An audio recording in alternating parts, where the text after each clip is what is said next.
नमस्कार, आप देख रहे हैं चौकस भारत और मैं ब्रजेंद्र। इस समय विपक्ष के हाथ में एक बड़ा मामला, बड़ा मसला जो बिहार से संबंधित है वो लग चुका है।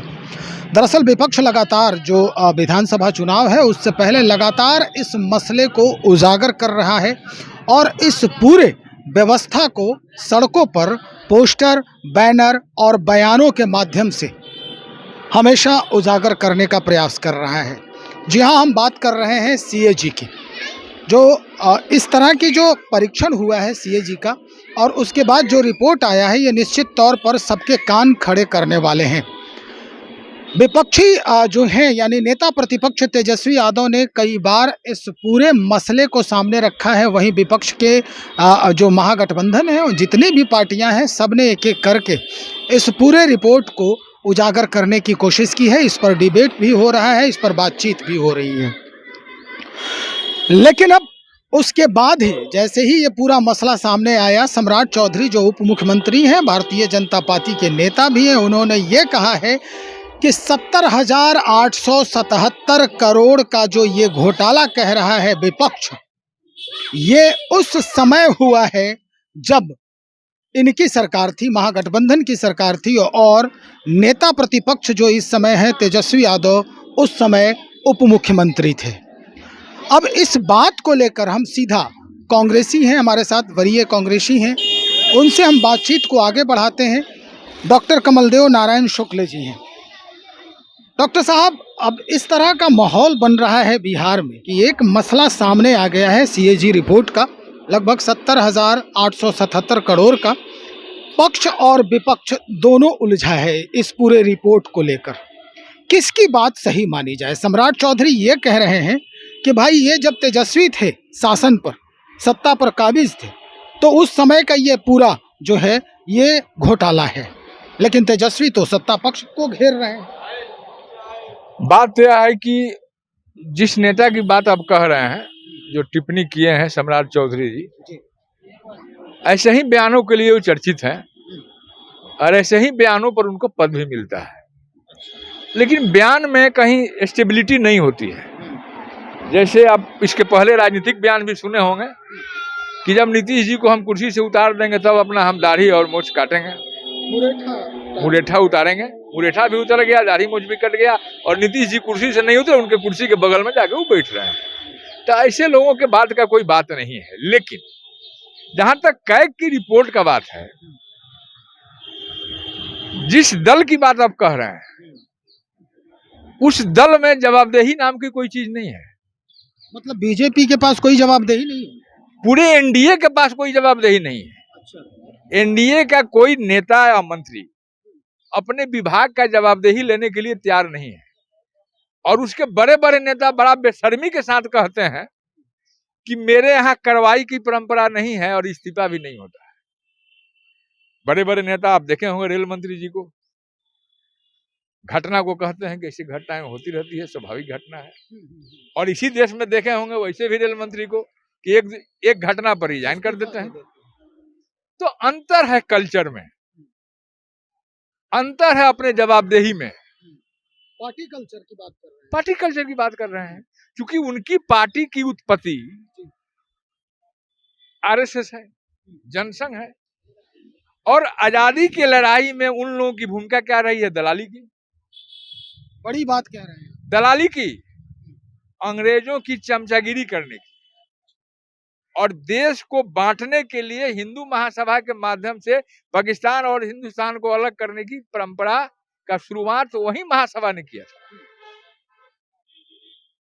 तो वो लोग जीना के भक्त थे, अंग्रेज के भक्त थे और इस देश में जातीय उन्माद से लेकर धार्मिक उन्माद पैदा करने का काम कोई किया तो जनसंघ के लोगों ने किया अंग्रेजों से मिलके, और वही खुराक जो देके देश में गया और उसी खुराक को लोग आगे बढ़ा रहे हैं।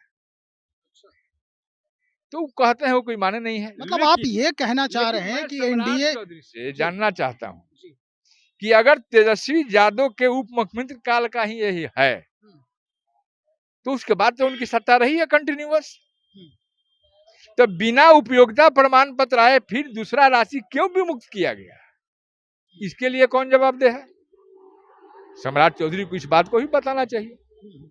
और अगर कैग रिपोर्ट मैंने देखा, कोई अफसर, बड़े अफसर जो नवरत्नों में है मुख्यमंत्री जी के, उनका कल ही स्टेटमेंट था, जो हर वित्तीय वर्ष कितना कितना रहा, उपयोगिता प्रमाण पत्र पेंडिंग, सबका डिटेल कल शायद अखबार में दिए थे, डाटा हमको याद नहीं है, लेकिन नवरत्नों का ही कोई ना कोई आईएएस था जो यह डाटा दिया था।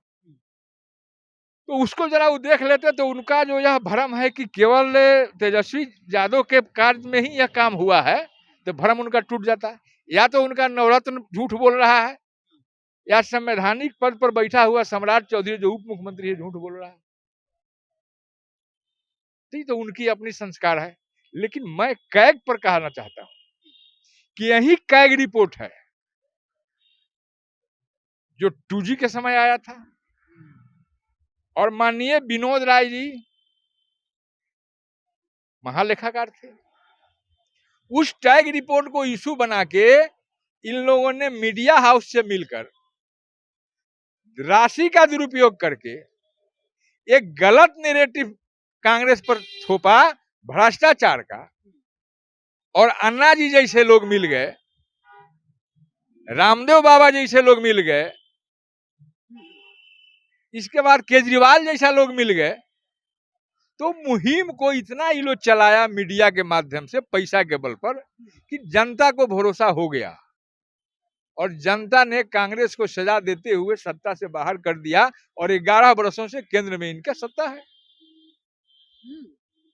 और लालू जी के जंगल राज पर उनके समय विकास का काम नहीं होने के नाम पर 2005 में बिहार की जनता ने स्वीकार कर लिया, और आप 2005 से यहाँ सत्ता में हैं। तो यार अब तो शर्म करो, जवाबदेही मानो। अगर मंत्री हो तो तुम्हारी जवाबदेही बनती है कि उस विभाग में कुछ भी होता है उसके लिए तुम जवाबदेह हो। जवाबदेही से भाग के केवल मलाई काटने का काम होगा। ये भी तो हो सकता था, बच जाए, सिक्योरिटी बढ़ जाए, बढ़िया बढ़िया सज जाए हमारे मकान में, यही जवाबदेही नहीं है। जवाबदेही इस राज्य के प्रति है, इस जनता के प्रति है, और उस विभाग के प्रति है जिस विभाग के आप मंत्री हो, जो जिम्मेदारी मिली। बिल्कुल। और आप देखे होंगे कि कैग का जो रिपोर्ट है उसमें उन्हीं मंत्रियों के यहाँ ज्यादा घोटाला है और उपयोगिता प्रमाण पत्र नहीं आए हैं, जो अपने बातों और चमचागिरी पर सत्ता के करीब रहे हैं, मुख्यमंत्री के करीब रहे हैं, चाहे दल कोई भी हो। अच्छा, ये कौन कौन से हैं? तस्वीरों में देख लीजिए, बहुत सारे लोग हैं। हाँ, पंचायती राज विभाग के मंत्री जी हैं, केदार गुप्ता जी, शिक्षा विभाग के मंत्री जी हैं, अच्छा सुनील कुमार जी, वो तो मित्र भी हैं, और हमारे दवा के व्यवसायी जी भी हैं, शहरी विकास मंत्री जीवेश जी, नाम रख के हम अपना मुंह खराब करना नहीं चाहते हैं, और महामहिम कृषि मंत्री भी जी हैं, जिनका शुरुआत ठेकेदारी से हुआ है। और सबसे बड़ा घोटाला आज खनन में हो रहा है, और आज तो महान आदमी है कि कृषि के भी मंत्री हैं और खनन मंत्री भी हैं। तीसरा है आपके अनुसूचित जाति जनजाति के कल्याण विभाग के मंत्री जी। ये लोग अनुसूचित जाति जनजाति के क्या सुधार करेगा, क्या विकास करेगा, जो खुद घोटाला में डूबा हुआ है। इधर है मदन सहनी जी, सहनी सम्राट हैं, मुकेश सहनी से भी ज्यादा अपने आप को आगे मानते हैं, तो सौदागरी करते हैं और चमचेगिरी के नाम पर यहाँ तक ये लोग पहुंचा है। और इन लोगों का यही स्वरूप है। आगे भी हैं कुछ मंत्री, प्रेम कुमार जी हैं, सहकारिता मंत्री जी हैं, सहकारिता में इतना घोटाला है जिसका कोई जवाब नहीं है। सहकारिता मंत्री और सहकारिता सचिव के चिट्ठी को तो राज्य में, जिला में डीसीओ, बीसीओ और जेआर कुछ मानता ही नहीं है, रद्दी के टोकरी में जाता है। हमको तो लगता है कि सहकारिता विभाग पर सरकार का जो व्यय होता है, जनता का पैसा, उसका दुरुपयोग हो रहा है। अब और स्वास्थ्य विभाग में मंगल पांडे जी है, तो मंगल राज है इनका, सब अस्पताल में मंगलमय है, और सब जगह चूहा जो है पैर कुतर देता है अथी का, मरीज का, है ना। मरीज मर जाता है कहाँ? एम्बुलेंस में, इलाज नहीं होता है। ये मंगल राज्य है, मंगल स्वास्थ्य है, और यही मंगल राज्य है। ये सारे जो मंत्री हैं, ये सारे मुख्यमंत्री के चहेता हैं, चाहे दल इनका कोई हो। तो यह बात साबित करता है कि मुख्यमंत्री के किचन से भ्रष्टाचार शुरू हो रहा है, निश्चित रूप से। ये किचन तक कैसे पहुंच गए लोग? किचन में है। ये नवरत्न जो है सीढ़ी है, नवरत्न आईएएस जो है वो सीढ़ी है, और उसी पर पैग रख के ये लोग पहुंचा है किचन तक। और इसको मैं भी नहीं कह रहा हूं, आप देखे होंगे भागलपुर में भी टूटा है पुल, बांध टूटा है, और कहीं बांध टूटा है जहां बाढ़ आ रहा है। ये किसका है? सुपौल में वो मालिक के है उधर का, संजय झा जी हैं, उसी एरिया के भी हैं, बड़ी ढिढोरा पीटते हैं। लेकिन जदयू में वो भाजपा के स्लीपर सेल हैं। जदयू में संजय झा जी भाजपा के स्लीपर सेल हैं और भ्रष्टाचार के गंगोत्री हैं, क्योंकि संगत भाजपा का रहा है।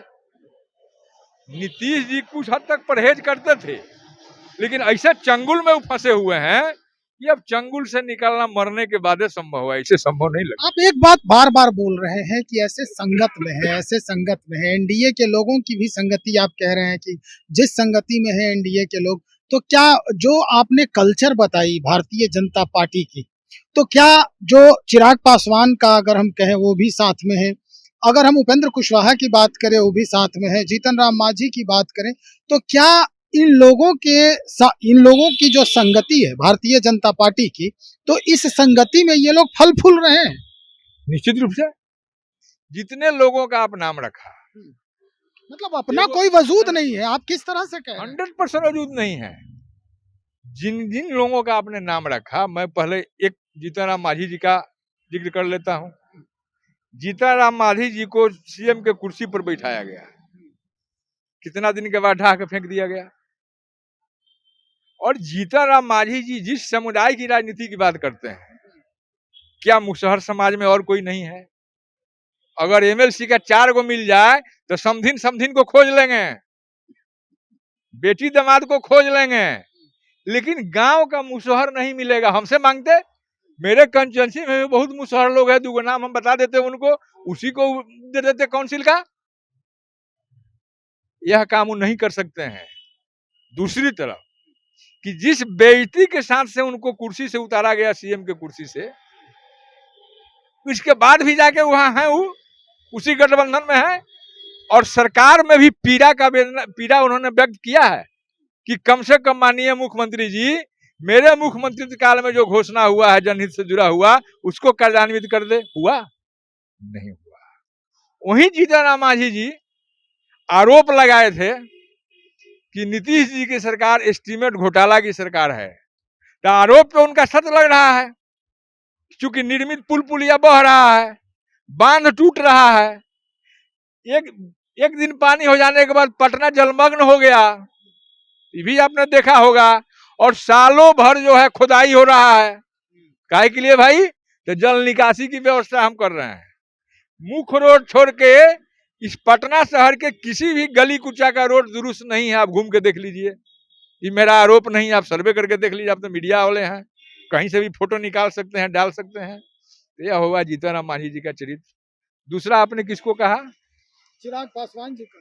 चिराग पासवान जी दोहरे पर हैं अभी। कभी कभी जो उनके संस्कार हैं उस हिसाब से बिहार का जो वस्तुस्थिति है वो बोल देते हैं, सच बोलते हैं। हाँ, कहना क्या हाँ चाहते हैं? बिल्कुल, जो वस्तुस्थिति है उसको बोल देते हैं, क्योंकि देश के हित में ही, लोकतंत्र के हित में ही रामविलास जी रिजाइन किए थे और एनडीए की सरकार गिरी थी। उदाहरण है उनके पिताजी का, तो कम से कम वह लड़क तो उनके यहाँ आती होगी, वह जो उनका गुण था, उस संस्कार का लहर उनको मिलता होगा, तो बोल देते हैं।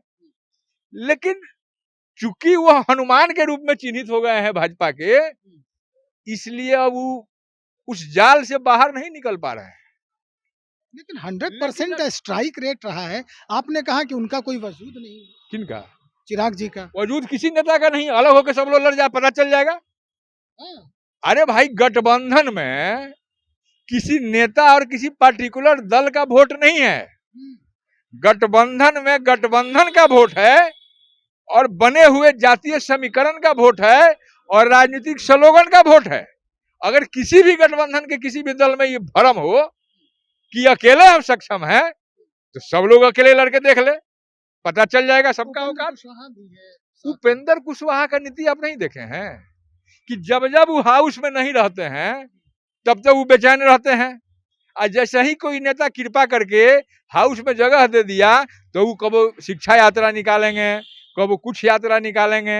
यह उनकी आदत है, क्योंकि सारे लोगों का जो राजनीतिक सीख है, जो सिलेबस इन लोगों ने पढ़ा है, जाति के नाम पर समाज को बांटकर सत्ता में रहने का काम इन लोगों ने किया है, और यही इनका संस्कार है। और लूट के तो ये लोग माध्यम हैं। समाजवादी कल्चर से ये लोग पैदा हुए हैं, लोहियावादी विचार के लोग हैं, लेकिन लोहियावादी संस्कार नहीं है। देश के लिए ये लोग नहीं मरते हैं, ये लोग कुर्सी के लिए मरते हैं, सत्ता के लिए मरते हैं, और बढ़ते बढ़ते चले जाएंगे। उपेंद्र कुशवाहा जी बताएं कि इंडिपेंडेंट जब वो रहे हैं अपने दल के, वैसे समर्थित कितने कार्यकर्ताओं को हाउस में भेजवा दिए हैं, बताइए, एक नाम बता दीजिए। नहीं, आयोग के लिए तो इस बार किए हैं। आयोग तो बेटी दामाद का आयोग है, ये है, तो एक दो आदमी को कर दिए हैं, और इसलिए कर दिए हैं कि जान रहे हैं कि हमको टिकट नहीं मिलना है ज्यादा, तो वो एडजस्टमेंट से हम बचे रहे, इसलिए वैसे लोगों को कर दिए। एक हमारे दल से भी बहुत बड़े नेता जो 36 साल तक हाउस में रहे हैं, बहुत दिनों से जदयू के बाद गए वो जीतन राम मांझी जी के साथ, फिर वो गए हैं भाजपा के साथ, और आज उनको घुमाते घुमाते भाजपा जो है स्वर्ण आयोग का अध्यक्ष बना दिया है। उसी में विधायक जी खुश हैं। जो 36 साल रहा हाउस में, उसको अगर थोड़ा सा भी जमीन होता तो स्वर्ण आयोग का अध्यक्ष का पद नहीं स्वीकार करता।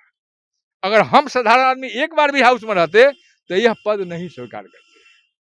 यह अपना अपना संस्कार है, स्वाभिमान है। वे लोग स्वाभिमान से नहीं जीते हैं, वो लोग सत्ता के लिए कुल जीते हैं। मिला के आप डॉक्टर साहब यही कह रहे हैं कि ये संस्कृति जो है बीजेपी की, उससे ये लोग प्रभावित हो चुके हैं। और अगर कैग रिपोर्ट की बात करें तो कैग रिपोर्ट जैसे ही इनको मंत्री पद मिला, या जो लोग इस कार्यकाल में जुड़े हैं उस विभाग से, उनको पहले पूरा रिसर्च करना चाहिए था। क्या कहना? किसको? जो लोग जिन पर आरोप लग रहा है, आरोप लगा है, उनको पहले अपने विभाग में ढाकना चाहिए था। आज जब सम्राट चौधरी जी जो बात कह दिए कि तेजस्वी के काल का ही है, तो तेजस्वी के बाद तुम सरकार में हो, क्यों नहीं नोटिस किया तेजस्वी पर कि आपके कार्यकाल का है, आप जवाब दीजिए। जब बातें आ गई सामने मार्केट में, कैग ने रिपोर्ट आपको दे दिया, तो तुम स्पष्ट नहीं कहने के पड़ते किसी को आरोपित कर रहे हो। अरे सत्ता में तुम हो, जवाबदेही तुम्हारी है। होम मिनिस्टर कहेंगे कि नेहरू जी के समय ही हुआ, अरे तुम कहिए जवाबदेही लोगे भाई, होम मिनिस्टर तुम हो। जब घटना की बात आई तो बॉम्बे घटना की बात करने लगे, तो बॉम्बे में तो हमारा मुख्यमंत्री और होम मिनिस्टर दोनों रिजाइन किया, तुम कब रिजाइन करोगे? तो जवाबदेही लेना भाजपाइयों का काम नहीं है, एनडीए के लोगों का काम नहीं है, क्योंकि उनके संस्कृति और जीन में उनका डीएनए एंटी नेशनल है, एंटी रिलीजन है और एंटी नेशन है। इसलिए ये काम वो लोग नहीं कर सकते हैं। सत्ता की जवाबदेही वो लोग नहीं ले सकते हैं। माल मार सकते हैं, सत्ता का लाभ ले सकते हैं, ऐशो आराम कर सकते हैं, लेकिन जवाबदेही लेने की बात होगी तो न वो पलायन की जवाबदेही लेंगे, न मर्डर की जवाबदेही लेंगे, न आतंकवादी घटना की जवाबदेही लेंगे, न लॉ एंड ऑर्डर की जवाबदेही लेंगे, न विकास की जवाबदेही लेंगे। जवाबदेही लेना उनके संस्कार में नहीं है, रिजाइन करना भी उनके संस्कार में नहीं है। सत्ता में रहने के लिए धर्म और जाति के नाम पर देश को और समाज के लोगों को बांटना उनके जमीन में है। उसी आधार पर वो काम करते हैं और उसी से वो जिंदा है। बहुत शुक्रिया जानकारी देने के लिए डॉक्टर कमल देव नारायण शुक्ल, जो बातचीत कर रहे थे इस पूरे मसले पर कि 70,877 करोड़ रुपए का गबन अगर हुआ है कैग रिपोर्ट के अनुसार, तो उसका जिम्मेदार असल मायने में है कौन। तो चलिए इंतजार करते हैं कि इस पर क्या कुछ निकल के सामने आता है और कौन इसके जद में है, कौन सी सच्चाई है जो अभी तक दबी पड़ी है। लोगों से बातचीत तो कर ही रहे हैं और लोगों से बातचीत करके हम आपके समक्ष हाजिर होंगे। बने रहिए हमारे साथ। बहुत शुक्रिया।